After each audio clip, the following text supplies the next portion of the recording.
Praise the Lord. आप सबको जय मसीह की। मैं परमेश्वर का धन्यवाद देता हूं आज की सुबह दिखाने के लिए। एक और दिन परमेश्वर ने हम सबके जीवन में जोड़ दिया। हम परमेश्वर को कोटि कोटि धन्यवाद दें। एक नया संदेश लेकर मैं पास्टर राज मैसी आपके सम्मुख को उपस्थित हूं और आप देख रहे हैं मेरा यूट्यूब चैनल जिसका नाम है ब्रदर राज मैसी। मैं इसमें आपका स्वागत करता हूँ। मैं गुजारिश करता हूं कि यदि अभी तक आपने मेरे चैनल को सब्सक्राइब नहीं किया है तो अभी सब्सक्राइब कर लीजिए, बेल आइकन को दबाइए ताकि नोटिफिकेशन आपके पास पहुंचे।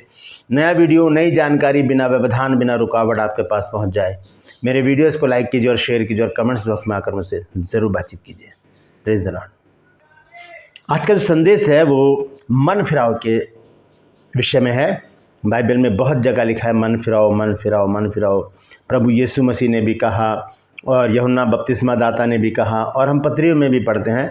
मन फिराव के विषय में बहुत कुछ लिखा है। आज हम इसकी गहराई में जाएंगे। हम देखेंगे मन फिराव का अर्थ क्या है। जैसे कि आपने थंबनेल में देख लिया होगा, जैसे कि आज का जो शीर्षक है हमारा इस वचन का वो है मन फिराव या घर वापसी। मन फिराव या घर वापसी, इन दोनों बातों को अगर मिलाएं तो एक सी सिमिलरिटी है, दोनों में एक सी बातें हैं, लेकिन कुछ खास बातें मन फिराव में मिली हैं जो आज मैं आपको बताना चाहता हूं। बहुत गौर से सुनिएगा, गहराई की बातें हैं। परमेश्वर का वचन हमें क्या समझाता है मन फिराव के विषय में, क्योंकि मन फिराव को अगर हम दूसरी तरह से देखें तो मन फिराव का मतलब होता है पश्चाताप करना। जिस रास्ते पर हम जा रहे हैं, गलत रास्ते पर हम जा रहे हैं, वहाँ से ऐसे डाइवर्जन लेकर घूम के नहीं आना, बल्कि ऐसे जा रहे हैं, ऐसे जा रहे तो ऐसे मुड़कर वापस आना, इसे कहते हैं मन फिराव। तो इसी विषय पर आज हम बातचीत करेंगे। मैंने अध्ययन किया है इस विषय पर, तो बने रहिए मेरे साथ, पूरा संदेश सुनिएगा। एक बहुत महत्वपूर्ण शिक्षा आज मैं परमेश्वर के वचन से आपको देना जा रहा हूँ, क्योंकि प्रभु यीशु मसीह ने एक दृष्टांत कहा है मन फिराव के विषय में जो उड़ाऊ पुत्र के बारे में है। तो उसी पर हम आज विचार करेंगे कि उसके भेद क्या हैं, क्या बताना चाहता है प्रभु यीशु मसीह उस दृष्टांत के ज़रिए। तो बने रहे मेरे साथ, पूरा संदेश सुने और इसे शेयर करें ताकि और भी लोग इन बातों को जान सकें। Praise the Lord.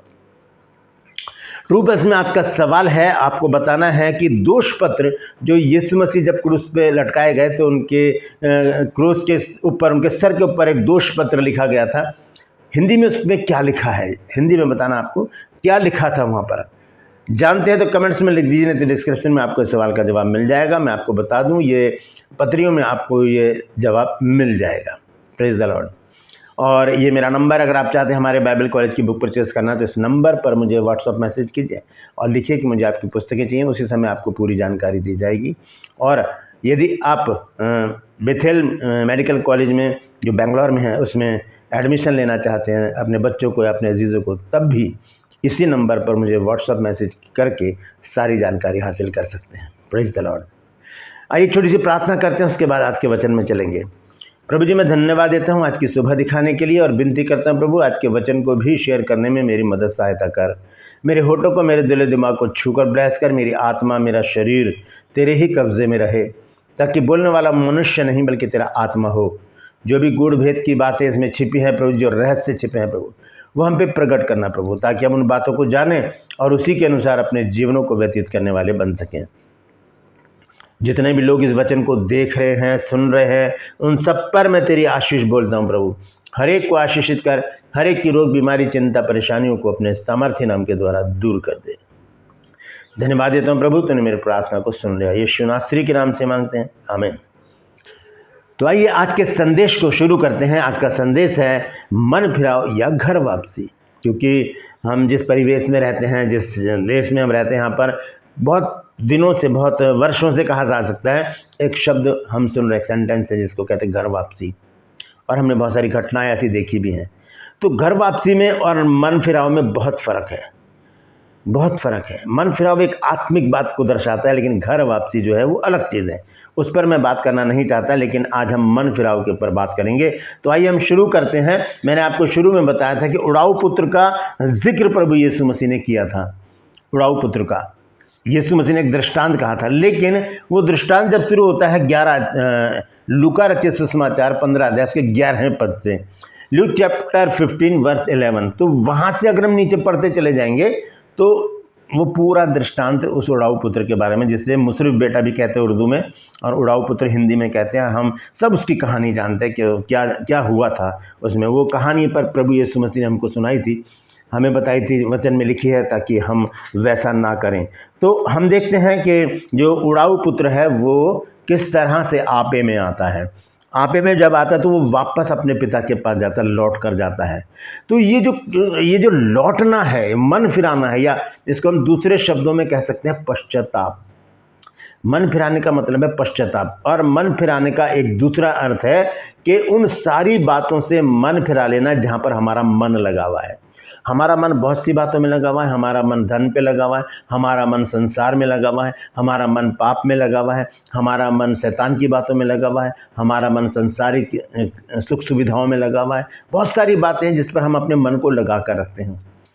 तो उस मन को वहाँ से फेरना है, क्योंकि जब हम देखते हैं मत्ती रचित सुसमाचार उसका 4 अध्याय और उसका 17 पद, प्रभु यीशु मसीह ने जब अपनी सेवकाई शुरू की तो सबसे पहला वचन प्रभु यीशु मसीह का यही था।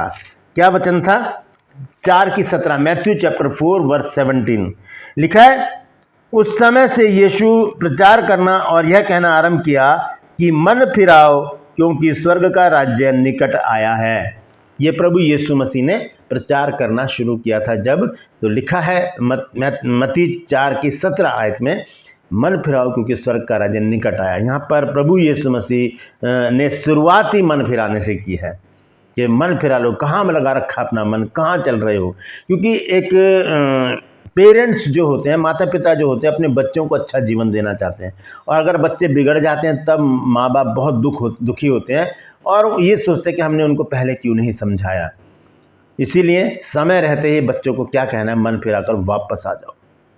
इसी तरह से हमारा परमेश्वर है, वो हमें कहता है कि मन फिराओ, मन फिराओ। ये बात किसने कही? यीशु मसीह ने। लेकिन जब हम पढ़ते हैं मरकुस रचित सुसमाचार 1 अध्याय में और उसके 4 पद में, तो देखिए वहाँ पर यूहन्ना बपतिस्मा दाता भी इसी प्रकार का कुछ वचन बोल रहा है। मरकुस 1 अध्याय का 3 पद, मार्क चैप्टर 1 वर्स 3, यहाँ पर देखिए क्या लिखा है। लिखा है, जंगल में एक पुकारने वाले का शब्द सुनाई दे रहा है कि प्रभु का मार्ग तैयार करो और उसके सड़कें सीधी करो। और 4 पद में लिखा है, यूहन्ना आया और जंगल में बपतिस्मा देता और पापों की क्षमा के लिए मन फिराव के बपतिस्मे का प्रचार करता था। मन फिराव का बपतिस्मा। तो यहाँ पर यूहन्ना ने भी मन फिराने के बारे में बात कही है, यीशु मसीह ने भी कही है, और पत्रियों में भी हम पढ़ते हैं। लेकिन एक पत्री में आपको पढ़ाना चाहता हूँ, प्रेरितों के काम उसका 3 अध्याय 19 पद। देखिए लूका ने किस तरह से इस बात को हमारे सामने रखा है, क्योंकि प्रेरितों के काम की पुस्तक लूका ने लिखी है। तो 3 की 19 आयत में लिखा है, इसलिए मन फिराओ और लौट आओ। इसने साफ रीति से खोलकर बताया, मन फिराओ और लौट आओ कि तुम्हारे पाप मिटाए जाएं, जिससे प्रभु के सम्मुख से विश्रांति के दिन आए। मन फिराओ और लौट आओ। हम देखते हैं पूरी बाइबल में लौट आओ, लौट आओ, लौट आओ, लौट आओ, इस तरह का शब्द हमें मिलते हैं। ऐसे शब्द हमें, ऐसा सेंटेंस हमको मिलता है, लौट आओ, लौट आओ, लौट आओ। हम पुराने नियम में भी पढ़ते हैं, नए नियम में भी पढ़ते हैं। हम ये देखते हैं यिर्मयाह नबी की पुस्तक उसका 4 अध्याय, यिर्मयाह चैप्टर 4 वर्स 1 लिखा है, यहोवा की ये वाणी है, हे इज़राइल, यदि तू लौट आए तो मेरे पास लौट आ। यदि तू घिनौनी वस्तुओं को मेरे सामने दूर करे तो तुझे आवारा फिरना ना पड़ेगा। यहाँ पर भी लिखा है लौट आओ। अब ये लौट आओ का मतलब क्या है? मन फिराकर परमेश्वर के पास आ जाना। प्रकाशित वाक्य में भी लिखा है और हम पुराने नियम में भी पढ़ते हैं। ये कहाँ से शुरू होती है बात? अदन की वाटिका से। अदन की वाटिका में जब परमेश्वर ने आदम और हव्वा को रखा तो वहाँ पर परमेश्वर ने सारी चीज़ें उनको दी थी और एक आज्ञा दी थी, एक ही आज्ञा थी उस समय कि जो इस वाटिका के सारे वृक्षों के फल तुम खा सकते हो, लेकिन जो वृक्ष बीच में लगा उसका फल तुम कभी ना खाना, क्योंकि जिस दिन तुम खाओगे उसी दिन मर जाओगे। लेकिन शैतान ने एंट्री करके सारी योजना को बदल दिया और उसने उनको बहकाकर, हव्वा को बहकाकर वो फल खिला दिया। और क्या हो गया? वहाँ पर पाप आ गया, श्राप आ गई, मृत्यु आ गई, दुख आ गए, क्लेश आ गए, संकट आ गए, बहुत सारी चीज़ें मनुष्य के अंदर आ गई। तब क्या हुआ? परमेश्वर ने अदन की वाटिका में से इनको निकाल दिया। निकाल दिए गए ये और इनको छोड़ दिया गया और अदन की वाटिका की पहरे के लिए ज्वालामयी तलवारों को लगा दिया गया। अब वहीं पर वापस हमको जाना है, वहीं से हमको हमारे लिए पुकार आ रही है, वहीं से हमें बुलाया जा रहा है कि लौट आओ, वहीं से हमें कहा जा रहा है कि मन फिराओ, वहीं से हमसे कहा जा रहा है कि मन फिराओ कि तुम शांति पाओ, विश्रांति पाओ, और वहीं से हमसे कहा जा रहा है मन फिराओ और लौट आओ कि तुम्हारे पाप मिटाए जाए। हम पाप को छोड़कर, हम संसार को छोड़कर, हम अपनी इच्छाओं को, अभिलाषाओं को, लालसाओं को छोड़कर, उन बातों को छोड़कर जिन्होंने हमें अपने कब्ज़े में ले रखा है, संसार ने हमें अपने कब्ज़े में लिया है, संसार के सुख साधन, संसार की जो लीला क्रीड़ा है, संसार की जो हो हल्ला है, संसार का जो ऐसा रूप है जो हमें आकर्षित करता है, उसे हमें छोड़कर परमेश्वर के पास लौट आने की ज़रूरत है। तो मैंने आपको 3 संदर्भ बताए हैं, 4 संदर्भ बताए हैं लौट आने के लिए, यानी कि मन फिराने के लिए। अब हम वापस आते हैं लूका में, लूका चैप्टर 15 और वर्स 11 से। Luke chapter 15 verse 11 to 21। Chapter लंबा है थोड़ा, लेकिन मैं जल्दी से इसको समझाने की कोशिश करूंगा। हम देखते हैं जब लूका रचित सुसमाचार और उसका 15 अध्याय 11 पद से जब हम पढ़ते हैं तो यहाँ पर यीशु मसीह मन फिराने के विषय में एक दृष्टांत हमको बता रहे हैं। यहाँ पर इस प्रकार से लिखा है, फिर उसने कहा, किसी मनुष्य के 2 पुत्र थे। उनमें से छुटके ने पिता से कहा, हे पिता, संपत्ति में से जो भाग मेरा है वह मुझे दे दीजिए। उसने उनको अपनी संपत्ति बांट दी। अब ध्यान से सुनिए, यहाँ पर यीशु मसीह दृष्टांत बता रहे हैं कि एक व्यक्ति है जिसने अपना हिस्सा अपने पिता से मांगा और पिता ने दे दिया, और वो थोड़े दिन वहाँ पर अपने पिता के पास रहा। यहाँ पर क्योंकि लिखा है और 13 आयत में, और बहुत दिन ना बीते थे कि छुटका पुत्र सब कुछ इकट्ठा करके एक दूर देश चला गया और वहाँ कुकर में अपनी संपत्ति उड़ा दी। दूर देश में चला गया, थोड़े दिन रहा, संपत्ति ली, थोड़े दिन रहा, क्योंकि उसके हो सकता है उसके संगति गलत हो, ऐसे लोगों के साथ रहता होते, ऐसी दोस्ती उसने पाल रखी हो, तो वहाँ पर रहा थोड़ी देर, फिर वहाँ से अपनी सारी संपत्ति उठा के दूसरे देश में चला गया और वहाँ पर कुकर में उसने सारी संपत्ति उड़ा दी। फिर आगे लिखा है, जब वह सब कुछ खर्च कर चुका, इस बात का ना बहुत बड़ा महत्व है, जब वो सब कुछ खर्च कर चुका, जब उसके पास एक धेला नहीं बचा, एक पैसा नहीं बचा, तब क्या हुआ? लिखा है, तब उस देश में बड़ा अकाल पड़ा और वह कंगाल हो गया। जब सब कुछ खत्म कर चुका तब अकाल क्यों पड़ा? क्योंकि परमेश्वर उसे देख रहा था। परमेश्वर हमारे होश ठिकाने लाना जानता है। अगर उसके पास पैसा होता और तब अकाल पड़ता, तब वो उसके ऊपर कोई असर ही नहीं पड़ता, वो तो खरीद लेता पैसे से, क्योंकि उसके पास तो धन दौलत थी बहुत सारी। परमेश्वर ने वेट किया, परमेश्वर ने इंतज़ार किया उसके धन को समाप्त होने का। जब वो ख़त्म हो गया, यहाँ पे लिखा है 14 आयत में, जब वह सब कुछ खर्च कर चुका, ख़त्म हो गया, जब खल्लास हो गया, जब बिल्कुल ज़ीरो हो गया वो, तब परमेश्वर ने उस देश में बड़ा अकाल डाला। अकाल नहीं डाला, बड़ा अकाल डाला। बड़ा क्यों? इसका भी एक बहुत बड़ा कारण है। बड़ा अकाल क्यों डाला परमेश्वर ने? यहाँ लिखा है और वह कंगाल हो गया। 15 पद में लिखा है, और वह उस देश के निवासियों में से एक के यहाँ जा पड़ा। उसने उसे अपने खेतों में सूअर चराने के लिए भेजा और वह चाहता था कि उन फलियों से जिन्हें सूअर खाते हैं अपना पेट भरे, और उसे कोई कुछ नहीं देता था। कोई कुछ क्यों नहीं देता था? क्योंकि उस देश में बड़ा अकाल पड़ा था। छोटा मोटा अकाल पड़ता तो लोग उसको दे देते, उसे फिर वापस आने की सोच भी नहीं आती, उसको आपे में नहीं आता। तब पहली बात क्या हुई? पैसा ख़त्म हुआ, तब परमेश्वर ने बड़ा अकाल डाला।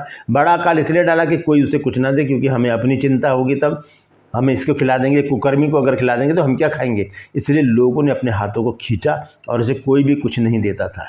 परमेश्वर उसके होश ठिकाने लाना जानता है। परमेश्वर मनुष्य के होश ठिकाने लाना जानता है। परमेश्वर ने उसके होश को ठिकाने कर दिया। जब वो अपने आपे में आया तब उसने क्या कहा? देखिए 17 पद में, और जब वह अपने आपे में आया तब कहने लगा कि मेरे पिता के कितने ही मजदूरों को भोजन से अधिक रोटी मिलती है और मैं यहाँ भूखा मर रहा हूँ। अब आ गया होश ठिकाने। यहाँ पर यीशु मसीह एक दृष्टांत बता रहे हैं हमको कि एक व्यक्ति है जो पैसा लेके चला गया, लेकिन जब ख़त्म हो गया सब कुछ और अकाल में फंस गया, वो ऐसे संकट में फंस गया, परेशानी में फंस गया, तब उसको याद आई अपने बाप की। ये दृष्टांत है, ये दृष्टांत है यीशु मसीह के द्वारा। यहाँ पर रुक के अगर हम 10 पद को पढ़ेंगे तो देखिए वहाँ यीशु मसीह क्या कहते हैं। कहते हैं मैं तुमसे कहता हूँ इसी रीति से एक मन फिराने वाले पापी के विषय में परमेश्वर के स्वर्गदूतों के सामने आनंद होता है। जब एक व्यक्ति मन फिराता है, 100 भेड़ों की कहानी तो आपने सुनी है, ऊपर पहले यही है। तो हम देखते हैं यहाँ पर एक व्यक्ति है जो मन फिराकर कहाँ आता है। आइए वापस आएंगे 18 पद में। मैं अब उठकर अपने पिता के पास जाऊंगा और उसे कहूंगा कि पिताजी मैंने स्वर्ग के विरोध में और तेरी दृष्टि में पाप किया। अब यहाँ से चल पड़ा और मन में बड़े विचार करता जा रहा है कि अपने बाप के पैरों में गिर जाऊंगा, पकड़ लूंगा पैर और रो रो के कहूँगा प्रभु पिता मुझे माफ़ कर दे, मैंने तेरे विरुद्ध और स्वर्ग के विरुद्ध में पाप किया है। ये सोचता हुआ जा रहा है और लेकिन उसका पिता कहाँ पर खड़ा है? दरवाजे पर खड़ा उसका वेट कर रहा है। देखिए क्या लिखा है 19 पद में लिखा है, अब इस योग्य नहीं कि तेरा बेटा कहलाऊं, मुझे अपने यहाँ एक मजदूर की तरह रख ले। तब वह उठकर अपने पिता के पास चला। वह अभी दूर ही था कि उसके पिता ने देखकर उस पर तरस खाया और दौड़कर उसे गले लगाया और बहुत चूमा। 3 काम किए उसके पिता ने जब वो लौट कर आया। ऐसे ही जब हम लौट कर परमेश्वर के पास आते हैं, परमेश्वर हमारे जीवन में 3 काम करता है। क्या लिखा है? परमेश्वर हम पर तरस खाता है और दौड़कर हमको गले लगाता है। ये नहीं कि हमारा इंतजार करता है और ऐसे हाथ फैलाकर खड़ा है परमेश्वर के आ जाओ मेरे बाहों में, नहीं, परमेश्वर खुद दौड़कर हमें अपने सीने से लगाएगा। और आगे तीसरी बात लिखी है, और उसे बहुत चूमा, बहुत किस्स किए उसको, चूमा उसको। ये प्यार है पिता का। हम कितने ही पापी क्यों ना हो जाएं, जब हम लौटकर परमेश्वर के पास आते हैं वो हम पर तरस खाता है, दौड़कर हमें गले लगाता है और हमें चूमता है। और एक बहुत बड़ी बात जो मैं आज आपको बताने जा रहा हूँ, जब हम लौट कर आते हैं तब क्या होता है, आइए देखेंगे। पुत्र ने उससे कहा, हे पिताजी मैंने स्वर्ग के विरोध में और तेरी दृष्टि में पाप किया है और अब इस योग्य न रहा कि मैं तेरा पुत्र कहलाऊं। अब ये बोल रहा है अपने पिता से। हम जब लौटेंगे हम घुटने के बल आएंगे, रोएंगे, प्रभु मैं आ गया हूँ तेरे पास, मुझे माफ़ कर दे, मैं गुनाह में पड़ गया था, मैं गुनाह में पड़ गई थी, मैंने अपनी ज़ुबान से बहुत गंदी गंदी बातें करी हैं, मैंने अपने शरीर को गंदा किया है, मैंने अपने विचारों को गंदा किया है, मैंने अपनी दृष्टि को गंदा किया है, प्रभु मुझे माफ़ कर दे। एक बार जब हम खुदा के पास आ जाते हैं, परमेश्वर के पास आ जाते हैं, तब परमेश्वर क्या करता है? जो ये बाप कर रहा है। देखिए क्या लिखा है 22 पद में लिखा, परंतु पिता ने अपने दासों से कहा, झट अच्छे से अच्छा वस्त्र निकालकर उसे पहनाओ और उसके हाथ में अंगूठी और पाँव में जूतियां पहनाओ। सुनी उसके बाप ने, वो रो रहा है, बिलख रहा है, कह रहा है मैंने पाप किया है अपने तेरे विरोध में और स्वर्ग के विरोध में। क्या सुना उसके बाप ने? क्या उसको कहा कि तू कहाँ चला गया था? मैं इतना परेशान तू हमको करके गया, इतना पैसा लेकर गया, तू लौट कर अब आया, क्या करूँ मैं तेरा? क्या डांटा उसके बाप ने? नहीं डांटा, उसको गले से लगा लिया, उसकी सुनी ही नहीं। वो कह रहा है कि मैंने ऐसा ऐसा किया है पिताजी, तेरे विरुद्ध स्वर्ग के विरुद्ध में पाप किया, मैं तेरा बेटा कहने लायक नहीं हूँ। नहीं सुनी। ऐसे हमारा पिता भी नहीं सुनेगा। हमारी उन बातों को जो हम बीते दिनों में कर चुके हैं वो सब भूल जाएगा, सब खत्म कर देगा और गले से लगाएगा, चूमेगा, हम पर तरस खाएगा, हमें जूती पहनाएगा, कपड़े पहनाएगा, अंगूठी पहनाएगा और हमें अपने गले से लगा कर कहेगा कि तू खो गया है अब मिल गया, तू मर गया था अब तू जी उठा है। परमेश्वर की दया प्रतिभोर नहीं हो जाती है। जब हम पढ़ते हैं विलाप गीत में 3 अध्याय में, तो देखिए वहाँ पर क्या लिखा है। लिखा है 22 पद में, हम मिट नहीं गए, यह यहोवा की महाकरुणा का फल है क्योंकि उसकी दया अमर है। और 23 पद में लिखा है, प्रतिभोर वह नई होती रहती है, तेरी सच्चाई महान है। प्रतिभोर नई, जैसे इस पिता की जो दया है वो नई हो गई अपने बेटे को देखकर, वैसे ही जब हम लौट कर परमेश्वर के पास आते हैं तब स्वर्ग में तो बड़ा आनंद होता ही है।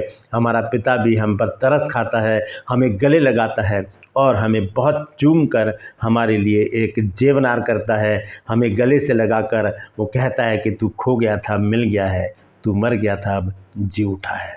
तो ये ही तो घर वापसी है। जब हम घर वापस आते हैं, जब हम मन फिरा लेते हैं, जब हम लौट के परमेश्वर के पास आते हैं, हमारा जीवन बदल जाता है, हमारी परिस्थितियां बदल जाती हैं, वातावरण बदल जाता है, हमारा रहन सहन बदल जाता है, सोच बदल जाती है, जुबान बदल जाती है, चाल चलन बदल जाता है, सब कुछ नया कर देता है परमेश्वर। क्योंकि प्रकाशित वाक्य 21 अध्याय और उसके 5 पद में लिखा है, देख जो सिंहासन पर बैठा है वो सब कुछ नया कर देता है। इसलिए ये बात लिख ले क्योंकि ये सत्य और विश्वास के योग्य है। Praise the Lord.